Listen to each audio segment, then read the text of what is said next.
안녕하세요. 하루 필수 말씀 충전 하필 큐티 조종환입니다. 오늘 함께 나눌 하나님 말씀은 마가복음 7장 1절에서 13절까지 말씀입니다. 바리새파 사람들과 예루살렘에서 내려온 율법학자 몇 사람이 예수께로 몰려왔다. 그들은 예수의 제자들 가운데 몇 사람이 부정한 손, 곧 씻지 않은 손으로 빵을 먹는 것을 보았다. 바리새파 사람과 모든 유대 사람은 장로들의 전통을 지켜 규례대로 손을 씻지 않고서는 음식을 먹지 않았으며 또 시장에서 돌아오면 몸을 정결하게 하지 않고서는 먹지 않았다. 그 밖에도 그들이 전해 받아 지키는 규례가 많이 있었는데 그것은 곧 잔이나 단지나 놋그릇이나 침대를 씻는 일이다. 그래서 바리새파 사람들과 율법학자들이 예수께 물었다. 왜 당신의 제자들은 장로들이 전하여 준 전통을 따르지 않고 부정한 손으로 음식을 먹습니까? 바리새인들과 율법학자 몇 사람이 예수님께로 옵니다. 이것은 그들이 갈릴리로 파견되었다는 것으로 이해될 것 같은데요.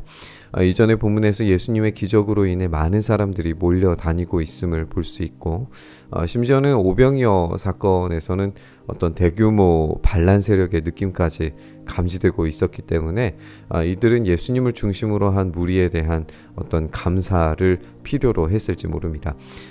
반대자의 입장에서 예수님과 함께하는 자들에 대한 까다로운 기준을 제시하고 흠집을 찾기 위해 노력해야 했던 거죠. 그들이 첫 번째 빌미로 잡는 것은 씻지 않은 손으로 빵을 먹는 것이었습니다. 이 장면에서 예수님께서 율법을 어기고 계시다는 것을 볼 수는 없습니다.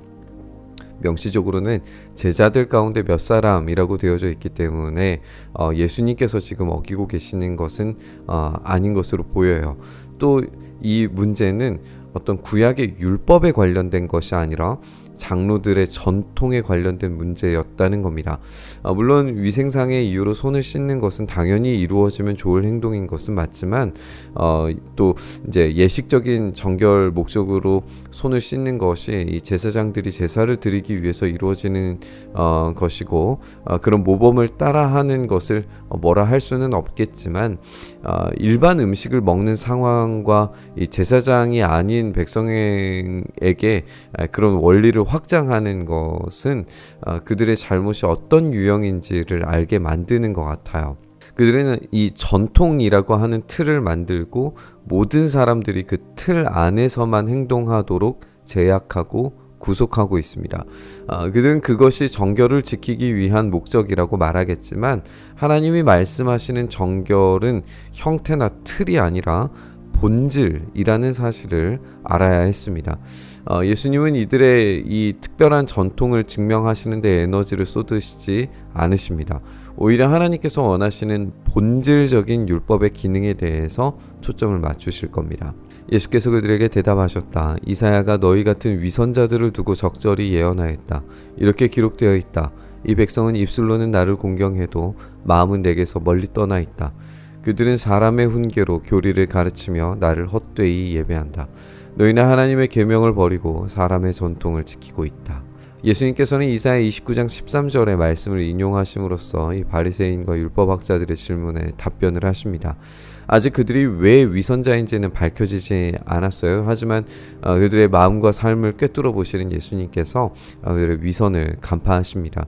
이사야 말씀 통해서 입술로는 공경하지만 마음은 멀리 떠났다라고 지적하시면서 율법과 전통을 원리주의적으로 적용하면서도 율법이 만들어지게 된 본질적인 의미는 전혀 고려하고 있지 않는 방식을 예수님께서 꼬집으십니다. 그들은 하나님이 만드신 원리, 그 본질은 배제하고 사람들이 만들어낸 원리로 변질시켜 버리고 있습니다. 예수님은 이들이 하나님의 계명을 버렸다라고 지적하고 계세요. 예수님은 율법을 폐지하거나 무시하시려는 게 목적이 아니십니다.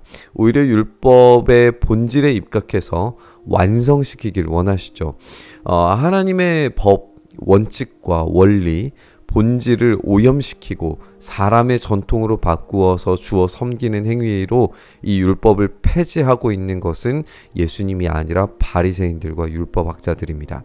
또 그들에게 말씀하셨다. 너희는 너희의 전통을 지키려고 하나님의 계명을 잘도 저버린다. 모세가 말하기를 내 아버지와 내 어머니를 공경하여라 하고 또 아버지나 어머니를 욕하는 자는 반드시 죽을 것이다 하였다. 그러나 너희는 말한다. 누구든지 아버지나 어머니에게 말하기를 내게서 받으실 것이 고르반 곧 하나님께 드리는 예물이 되었습니다 하고 말만 하면 그만이라고 말한다. 그러면서 아버지나 어머니에게 그 이상 아무것도 해드리지 못하게 한다. 너희는 너희가 물려받은 전통을 가지고 하나님의 말씀을 헛되게 하며 또 이와 같은 일을 많이 한다.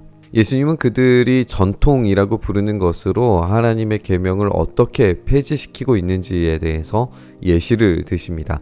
그 예시가 내 부모를 공경하라 라고 하는 10계명에 관련된 내용이죠. 부모를 공경하는 것은 이 언약 백성으로서 하나님의 말씀을 전달하고 약속으로 이어진 한 가족으로 맺어진 이 부모와 자녀가 당연히 해야 할 책무라고 우리가 볼 수 있습니다. 부모는 자녀에게 하나님의 언약, 그 약속을 전달하고 가르치고 순종하도록 만들고 자녀들은 그 말씀에 복종하고 말씀을 가르치는 부모를 하나님의 은혜의 통로로서 존경하고 또 순종해야 합니다. 이것은 다만 생물학적인 부모와 자녀로서 어떤 생명의 수여자의 기능만 생각하더라도 효도는 당연히 해야 하는 것이지만 이 언약 관계 안에서 아버지나 어머니를 욕하는 것은 하나님과의 관계를 깨뜨리는 것이 되기 때문에 하나님을 욕하는 것으로 인정되고 간주되어서 사형에 처해지도록 만드는 것이 마땅하다라고 이렇게 율법이 제공이 된 거였어요. 한편 이 고르반, 하나님께 드리는 예물이라고 하는 것은 하나님께서 제공하신 은혜에 대한 합당한 반응이었습니다. 그렇기 때문에 이 고르반 이 자체는 전혀 문제가 없는 거였어요. 이제 문제는 뭐냐 하면 예물로 한번 드리겠다라고 이렇게 서약으로 구분되어서 드리게 되면 다시는 결코 물을 수 없게 되었다는 겁니다. 그래서 한번 결정된 이 고르반이라고 하는 것이 그것이 좋은 의도였는지 아니면 나쁜 의도였는지 상관없이 한번 선언되면 함부로 처분할 수 없게 되어버렸다는 거예요. 이제 이 두 가지가 서로 갈등 관계를 일으키게 되는 겁니다. 어떤 의도에서든지 그것이 한번 고르반이 되고 나면 이것을 물을 수가 없기 때문에 너무 많은 것을 실수로 고르반으로 들여 버린다고 하면 이제 부모님께 드려야 할 것도 사라지게 돼버리는 거죠. 한번 결정된 것을 물을 수가 없기 때문에 이 두 가지가 서로가 양립할 수 없는 그런 상황이 마주치게 된 겁니다. 이때 이것을 면제할 수 있도록 이 고르반을 면제할 수 있도록 허락해야 하는지 말아야 하는지를 결정하는 것은 서기관의 법정, 율법학자들의 법정에서 심리가 되었습니다. 율법학자들은 그 서약에서 놓아주기를 거부할 수가 있었어요. 그런 점을 생각을 해보면 이 고르반이 원래의 의도, 그러니까 하나님께서 제공하신 은혜에 대한 반응을 율법학자들의 어떤 배를 불리는 용도로 사용될 수도 있었다라는 것을 알 수 있습니다. 그래서 하나님께 드리는 어떤 은혜의 반응과 하나님께서 명령하신 그 율법에서의 책임, 이 두 가지가 갈등 관계를 일으켰을 때에 이것을 전통이라고 하는 명목 아래에서 율법을 완전히 일그러뜨려 놓는 예를 만나게 되는 겁니다. 이렇게 예수님께서는 직접적으로 어떤 손을 씻는 전통에 대해서 옳고 그름을 말씀하시기보다 더 큰 관점에서 이 전통과 율법의 관계를 설명하고 계십니다. 이 무리한 전통의 강요가 율법조차 어그러뜨릴 수 있다라는 점을 꼬집으셨고 그들이 경건하게 행동하는 것 같으면서도 그 안에 탐욕스러운 이중적인 잣대를 가지고 있다는 것을 고발하고 계십니다.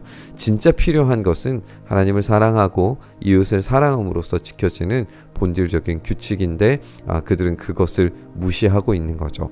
오늘 우리는 그 사랑의 본질을 가지고 우리의 경건을 세워가고 있는지 아니면 원리주의적인 원칙만을 고수하고 있는지 질문해 봐야 될 것 같습니다.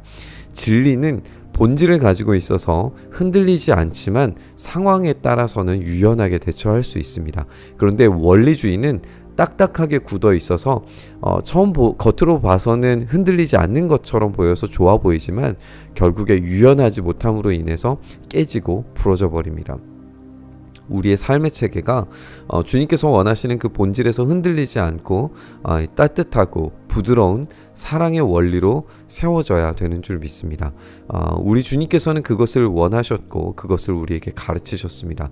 우리가 원리주의적인 성경의 적용이 아니라 이 본질적인 이 사랑의 원리가 우리 안에 온전히 세워져서 우리가 그 본질에서는 결코 흔들리지 않아도 우리의 상황과 환경에서 이것을 적용하는 데 있어서 더 본질에 가까운 선택들을 할 수 있도록 우리에게 지혜와 능력을 달라고 그렇게 구하시면서 우리 묵상의 자리로 나아가시죠.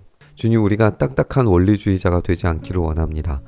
주님께서 가르치신 그 본질을 포기하지 않고 흔들리지 않고 굳게 붙잡음과 동시에 우리의 삶에 놓여진 모든 환경들 가운데에서 유연하게 대처할 수 있어서 주님이 가르치신 그 사랑의 본질 안에서 행동하는 그 부드럽고 따뜻한 삶의 원리들이 우리 안에서 온전히 적용될 수 있고 실행될 수 있도록 은혜 더하여 주시옵소서. 그렇게 우리의 삶 속에 주님의 원리가 온전히 이루어지기를 간절히 바라고 소망하며 우리 주님 예수님 이름으로 기도드리옵나이다. 아멘.